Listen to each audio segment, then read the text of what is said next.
You may think the title of the book, Wife After Prison, alludes to a wife who at some point in her life had been incarcerated, or perhaps she married after she was released from prison. In both cases, you would be incorrect. Neither of those allusions relates to this book.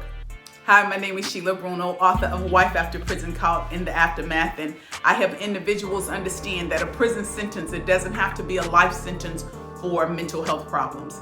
Wife After Prison is about a woman who married a man who had been incarcerated for a total of 28 years, over half of his life here on earth. Reunited after 38 years apart, within 7 days we were engaged, and married 53 days later. Who does that? We were both 54 years of age at the time, and I never gave it much thought. I asked my husband Kevin to write the foreword for my book, and the prospect initially terrified him. He said, "How do you do that? How do you write the foreword for a book that is birthed from the pain and the suffering you have caused? How do you write a foreword for a book that tells the public about your struggles with mental health? How do you write a foreword for a book that lays bare all of the things that you fought so hard to keep a secret? You do so with pride. You do so with a feeling of honor, because if you're being asked to write the foreword, it means that some breakthrough has taken place. It means that healing has taken place. And I'm extremely proud of this project, even though the lessons that I learned were hard. I set a goal of completing the book in 6 months, and reliving some of the pain made it difficult.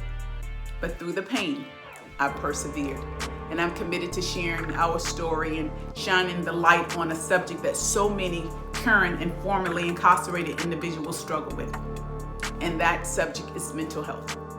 This book is a beacon in the dark world of post-incarceration mental health struggles, told by a woman who was determined to turn her pain into triumph, and I've done just that. And now it's time for many others.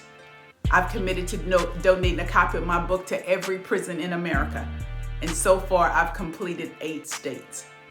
I've received letters from incarcerated men thanking me for writing the book, some recommending it to their family members so they would understand the high probability of mental health problems once released. One guy even said, thank you for writing the book. He says, I now understand what's wrong with me. During an interview, I was asked who should read this book. I could not think of anyone that I would exclude. From the warden to the correctional officer, to the parole officer, to the therapist, to the reentry organization, to the judge, to the lawyer, especially current and formerly incarcerated individuals and family members. The pain of my past has prepared me for the path that I'm now on, and I will not be silent. My silence would be a violation. Mental health problems behind bars will eventually return to our homes and communities.